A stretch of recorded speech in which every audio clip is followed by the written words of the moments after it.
KRS ಡ್ಯಾಮಿಗೆ ಭಾರಿ ಪ್ರಮಾಣದ ಒಳಹರಿವು ಬರುತ್ತಾ ಇದೆ. 100 ಅಡಿ ಭರ್ತಿಯಾಗಿದೆ ಹಳೆ ಮೈಸೂರು ಭಾಗದ ಜೀವನಡಿ. ಸೊ 4 ದಿನಕ್ಕೆ 11 ಅಡಿ ಭರ್ತಿಯಾಗಿದೆ ಕೆಆರ್ಎಸ್ ಜಲಾಶಯ.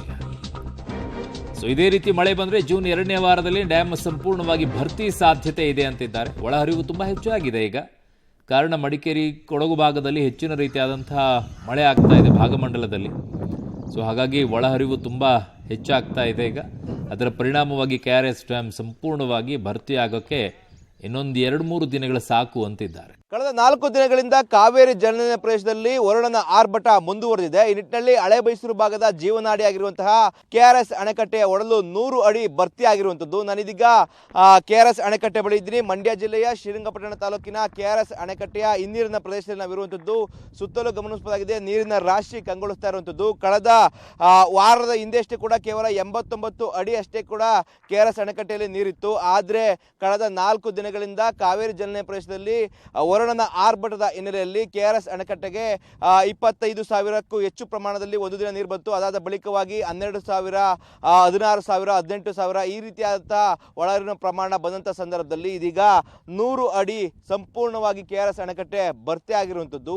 ಈ ನಿಟ್ಟಿನಲ್ಲಿ ಕಾವೇರಿ ಜಲನಯನ ಪ್ರದೇಶದಲ್ಲಿ ಮುಂದಿನ ದಿನಗಳು ಕೂಡ ಉತ್ತಮವಾಗಿ ಮಳೆ ಬೀಳುವಂತಹ ಸಾಧ್ಯತೆ ಕೂಡ ದಟ್ಟವಾಗಿ ಕಾಣ್ತಾ ಇದೆ. ಆ ನಿಟ್ಟಿನಲ್ಲಿ ಆದಷ್ಟು ಬೇಗ ಈ ವರ್ಷ ಕೆಆರ್ಎಸ್ ಅಣೆಕಟ್ಟೆ ಭರ್ತಿ ಆಗುವಂತಹ ಸಾಧ್ಯತೆ ದಟ್ಟವಾಗಿ ಕಾಣ್ತಾ ಇರುವಂಥದ್ದು. ಈ ನಿಟ್ಟಿನಲ್ಲಿ ಈ ಭಾಗದ ರೈತರಿಗೆ ಮತ್ತು ಜನರಲ್ಲೂ ಕೂಡ ಮಂದಹಾಸ ಮೂಡಿದೆ.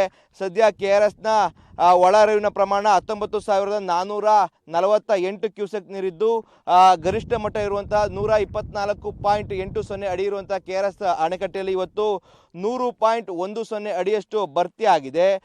ನಾವು ಈ ಗರಿಷ್ಠ ಸಾಮರ್ಥ್ಯ ಅಂದರೆ 49.452 TMC ಅಷ್ಟು ಕೆಆರ್ಎಸ್ ಅಣೆಕಟ್ಟೆ ನೀರು ಹಿಡಿಯುತ್ತೆ.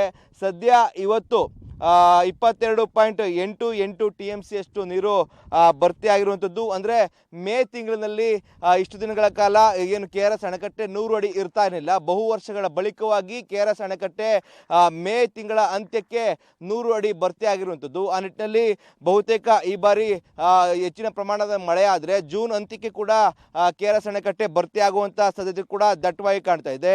ಈ ನಿಟ್ಟಿನಲ್ಲಿ ಬಹಳ ರೈತರು ಕೂಡ ಒಂದು ರೀತಿಯಾಗಿ ಸಂತಸದ ವಾತಾವರಣ ನಿರ್ಮಾಣ ಆಗಿರುತ್ತದೆ. ಯಾಕಂದರೆ ತಮ್ಮ ಬೆಳೆಗೆ ನೀರು ಸಿಗುತ್ತೆ ಅನ್ನೋದು ಕೂಡ ವಿಶ್ವಾಸದಲ್ಲಿದ್ದಾರೆ. ಜೊತೆಗೆ ತಮಿಳುನಾಡಿನ ಖ್ಯಾತೆಯೂ ಕೂಡ ಇರೋದಿಲ್ಲ ಕೆಆರ್ಎಸ್ ಅಣೆಕಟ್ಟೆ ಬಹುಬೇಗ ಭರ್ತಿ ಆದರೆ. ಒಟ್ಟಾರೆ ಮುಂದಿನ ದಿನಗಳಲ್ಲಿ ಉತ್ತಮವಾಗಿ ಮಳೆಯಾದ ಸಂದರ್ಭದಲ್ಲಿ ಆದಷ್ಟು ಬೇಗ ಕೆಆರ್ಎಸ್ ಅಣೆಕಟ್ಟೆ ಭರ್ತಿ ಆಗುವಂತಹ ಸಾಧ್ಯತೆ ದಟ್ಟವಾಗಿ ಕಾಣ್ತಾ ಇರುವಂಥದ್ದು. ಕ್ಯಾಮ್ರಾ ಪರ್ಸನ್ ವಿನೋದ್ ಜೊತೆ Rohit Devarahalli, public TV, KRS dam.